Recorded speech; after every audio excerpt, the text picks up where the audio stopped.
करने के बाद मैं रास्ते-रास्ते बहुत रोती आई, मैं बहुत ज़्यादा रोई क्योंकि यार जो मम्मी ने कहा वो मैं सुन के बहुत परेशान हो चुकी थी।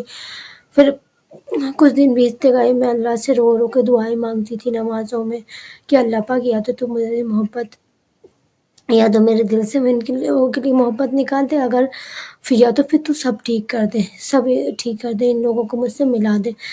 पर ऐसे ही चलता रहा, मैं खूब दुआएँ माँगती, ऐसे-ऐसे रोती, दुआएँ पढ़ती कि अल्लाह तू बस सिर्फ़ मेरे माँ-बाप का दिल बदल दे मेरे लिए। खूब रोती रहती थी मैं। फिर अब धीरे-धीरे मेरे शौहर को भी मुझे ऐसे देखना अच्छा नहीं लगा, वो भी देख नहीं पाते थे, वो भी बहुत ज़्यादा परेशान होते थे। फिर मुझे लगा मैंने गलती करी है, शायद माँ-बाप का दिल दुखा के गलती करना होता है। तो फिर इन्होंने एक आलिम से, बहुत बड़े उलमा हैं भोपाल के, उनसे बात की। उन्होंने कहा कि नहीं, तुमने कोई गलती नहीं करी, तुम हक़ पे हो, तुम दीन के रास्ते पे हो। तुम्हारे कोई साथ हो चाहे ना हो, पर अल्लाह तुम्हारे साथ है। फिर मुझे थोड़ा एहसास हुआ, मैंने कहा ठीक है। फिर मैं बहुत दुआ माँगती थी अल्लाह से। फिर ऐसे ही धीरे-धीरे फिर मेरे हस्बैंड कहने लगे तुम्हें पार्लर में इंटरेस्ट है, तुम पार्लर जॉइन कर लो। मैंने कहा ठीक है। फिर मैं पार्लर जाने लगी।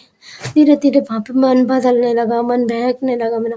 फिर मैं पार्लर में काम करने लगी थी और मुझे वहाँ अच्छा लगने लगा, तो मैं धीरे-धीरे सबको भूलने लगी क्योंकि मेरा टाइम पूरा पास हो जाता था वहाँ पे, ये नहीं रहते थे तो। और फिर ऐसे धीरे-धीरे एक दिन एक पार्लर में ऐसी बात निकली रिश्ते की, तो मैंने कहा मेरे घर में भी बहन है, तो मैंने उसका रिश्ता वहाँ पे करवा दिया। उनको बताया तो उसका रिश्ता हो गया मेरे थ्रू। फिर पापा को जैसे-तैसे पता चला कि मेरे थ्रू उसका रिश्ता हुआ है, तो पापा ने बोला, फिर पापा का कॉल आया। फिर पापा ने मुझसे बात करी कि ठीक है, जो हुआ सो हुआ।